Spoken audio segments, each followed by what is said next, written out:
Hi there, I'm Beth, and this week I want to talk about my design process. I like to look at the behind-the-scenes photos posted by Danny Chu on the Smart Doll website. Concept sketches and pattern pieces always catch my eye the most. I love to see what might be coming next and trying to work out what pattern pieces are for, as well as testing my Japanese reading skills.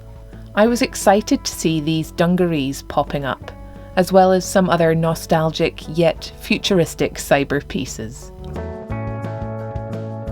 When Danny posted these pictures of the new dungarees on the Cortex body, I asked if they were an in-house design, because sometimes they work in conjunction with other designers. Danny replied that he was the one who designed them, so I asked if the concept sketches we sometimes see were his as well.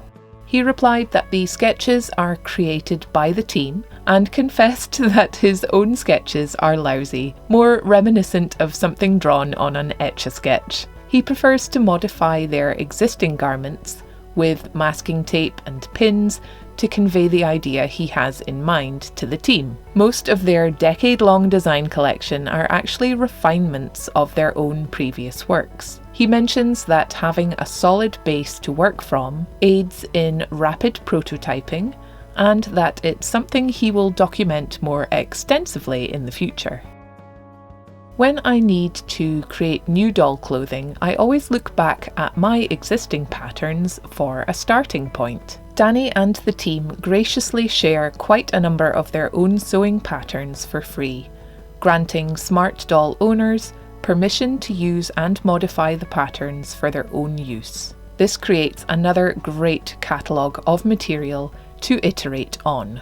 In my own sketchbooks, you'll see I've been feeling nostalgic for the kind of baggy skater or cyber jeans I used to wear myself. They look so cute with these chunky platform boots that I've also started wearing again. I've been keen to create sewing patterns for doll-sized versions of these, and have been trying to narrow down my ideas.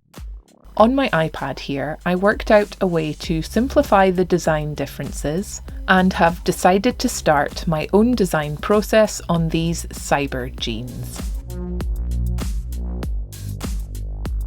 I'm going to use the existing Smart Doll trousers pattern as my starting point, because I've already been altering them this week to make a pair of skinny fit jeans for Ellie. I know I'm going to need a separate pattern piece for the contrasting panel on the outer leg, so I'm going to trace around the front and back pieces, leaving space in the middle for that panel. I start by working out at which point I want the panel to start, because I'll be trying to take an equal amount away from the front and back templates and keep it fairly symmetrical. I've marked in the centre lines to help with my measurements and have worked out the final hem circumference I'm aiming for, larger than the current bootleg trousers at 20 centimetres, which I will break up into 6, 8 and 6 centimetres. I mark 6 centimetres in from each outer edge of the existing templates and rough in the geometric shapes from my design. I use a ruler to help tighten up the line work with consistent angles.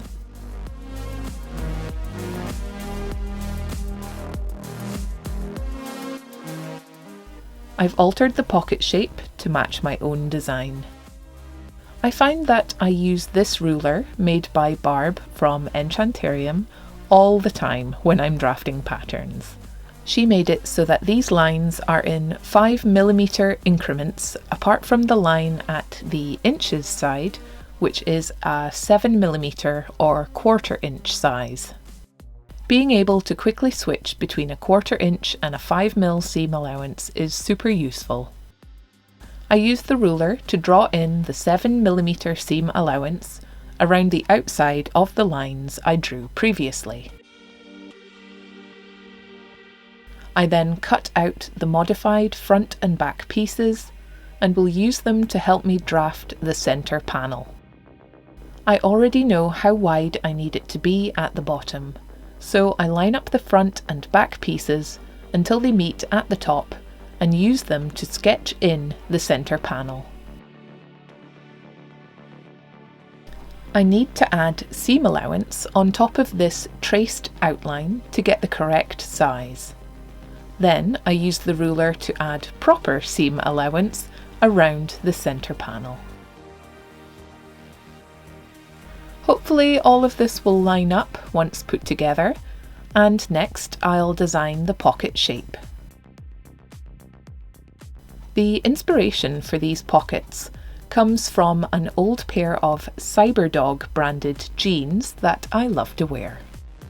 Again, I trace my existing template pieces onto scrap paper to sketch on, add seam allowance and then cut out the additional templates.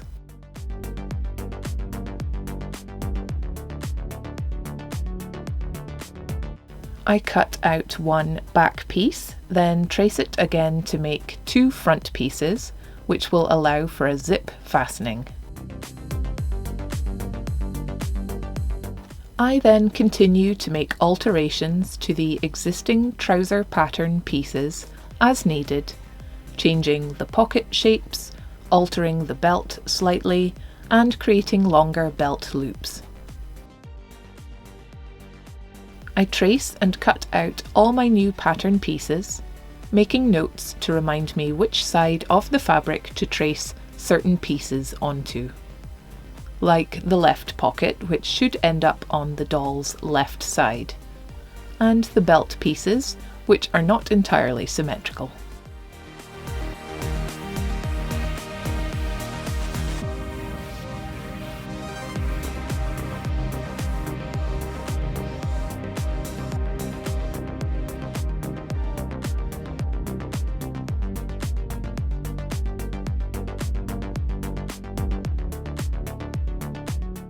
I also transfer markings for the front fly fastening. Once I have all my pattern pieces cut out, I'm ready to find some fabric to use for my first prototype. I decided to make this pair using some old jeans which have been well washed and shouldn't have any residual dye. I also use orange medium weight cotton for the contrasting panel and white cotton for my lining pieces.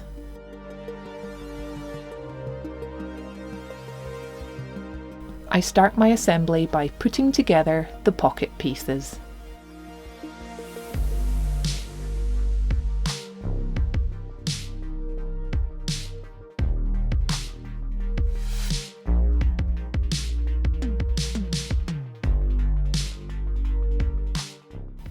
I like to keep my bobbin thread white and just swap out the top thread for orange for top stitching.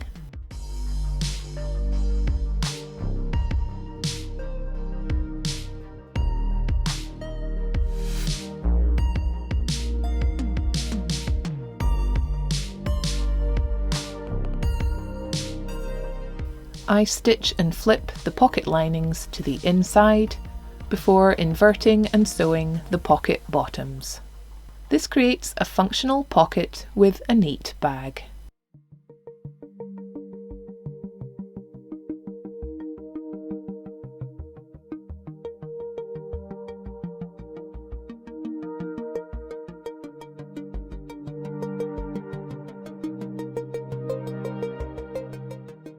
Once the pocket tops and sides have been secured to the main front pieces, I move on to shaping and stitching on the back pockets.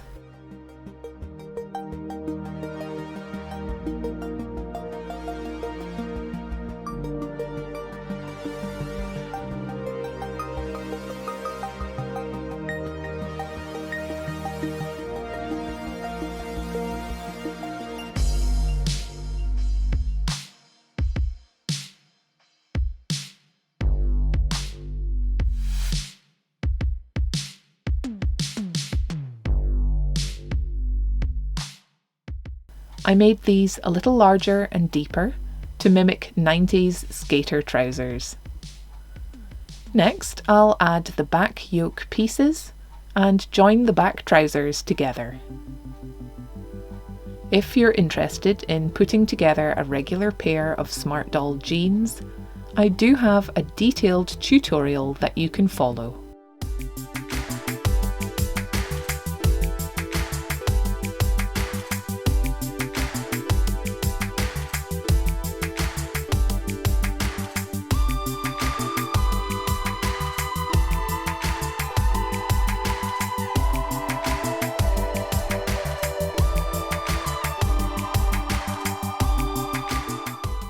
Before I can join the front, side and back pieces together, I'll need to assemble the big pockets.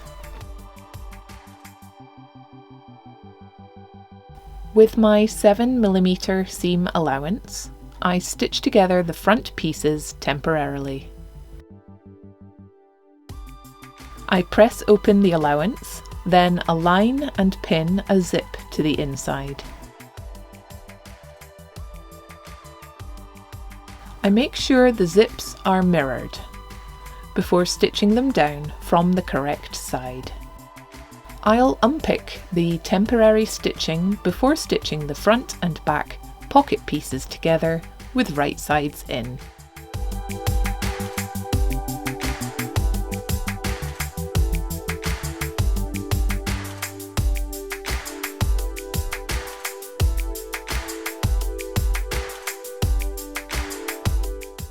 I trimmed away any excess seam allowance before turning the pockets right side out, and will now press them with the iron before I top stitch.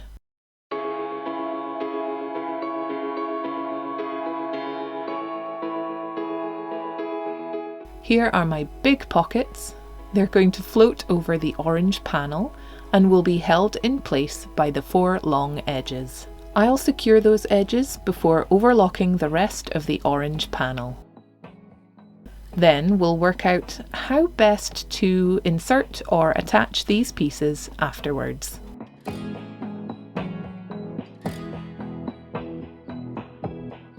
First, I'll try attaching them in the proper way by matching and stitching each section before pressing out the seam allowance.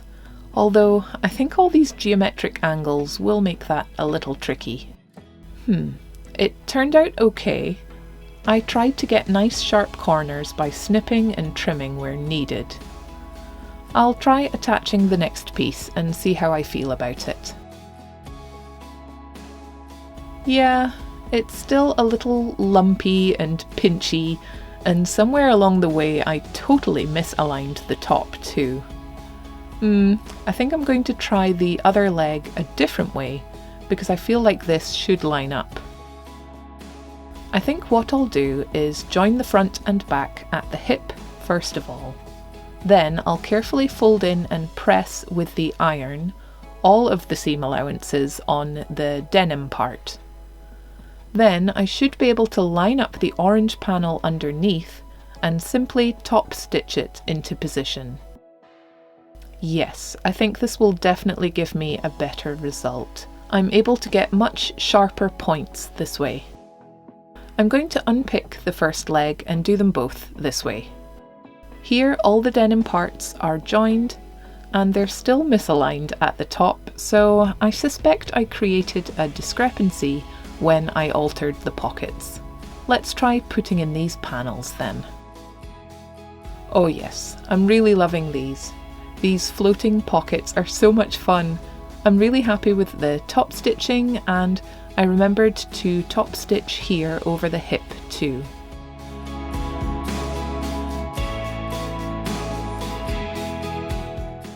Next, I'll overlock the remaining outer edges, prepare the fly fastening details, and get ready to attach the belt.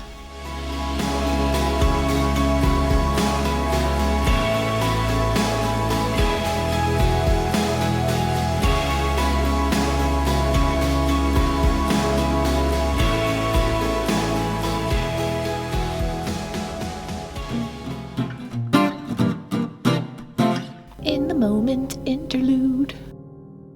So this is going to be the doll's right, And the longer side of the fly is going to be on the underside.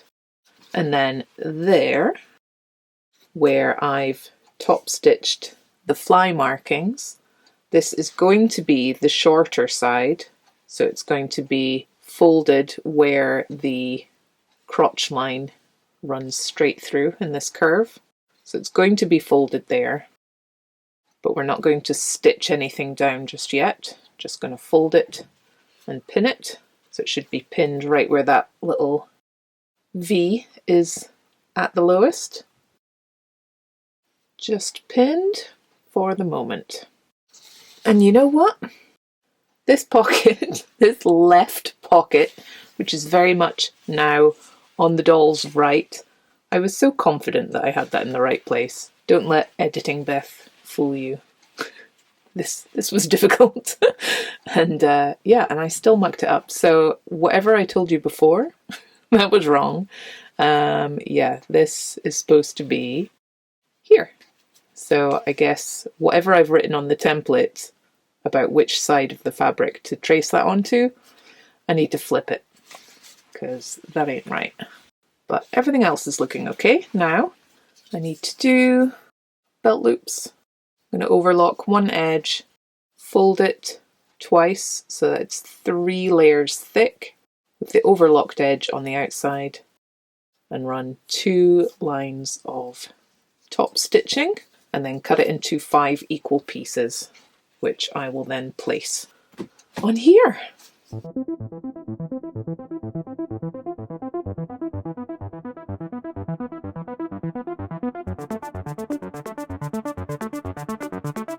I chop up the belt loop pieces and place 1 at the centre back, 2 just behind each front pocket, and 2 just past the seam allowance for the back hips.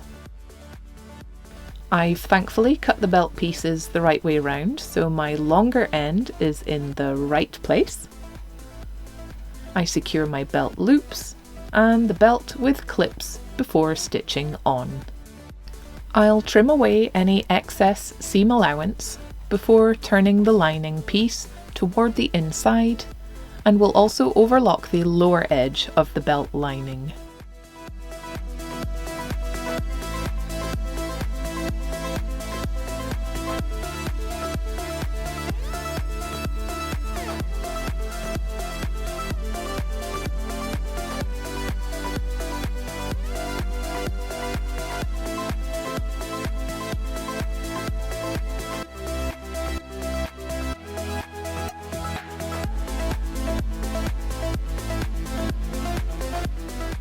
I top stitch the belt and insert a label before hand stitching the top of each belt loop into place.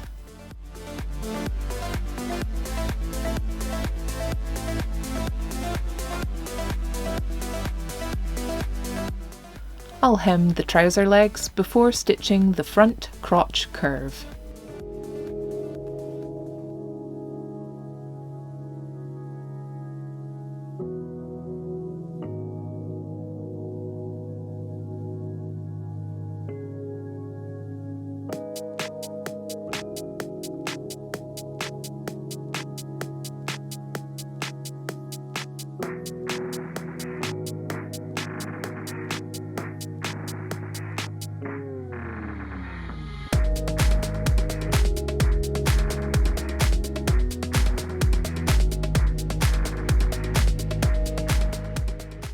I'm going to add a row of top stitching down along the front of the fly, continuing all the way through the front crotch.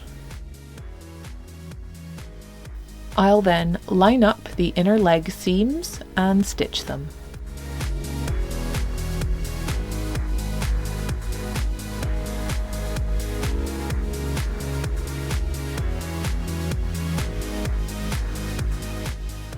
Looking good so far. I've added a little reinforcement stitch here at the end of the fly, and have also hand stitched the ends of the leg seams flat, so they lay nice and neat. I'm going to add a decorative button to the outside before hand stitching a snap fastening closure. I also wanted to add a nod to the wallet chains we all used to have, so have added eyelets at the front and back, and created a strap using a section of the Smart Doll branded elastic. I think it adds a really nice touch. I've also put together a simple belt using a plastic buckle closure,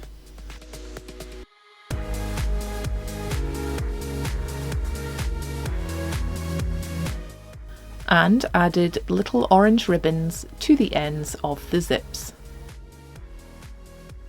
I'm really pleased with how they look already, but before I show you how they look on a Smart Doll, I'd love to hear what you think of them in a comment below.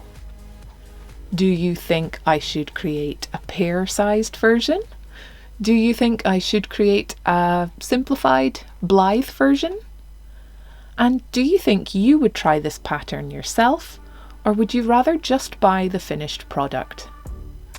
I'm interested to hear your feedback on this one, and I really hope you enjoyed seeing the way I brought this design from sketchbook to Smart Doll.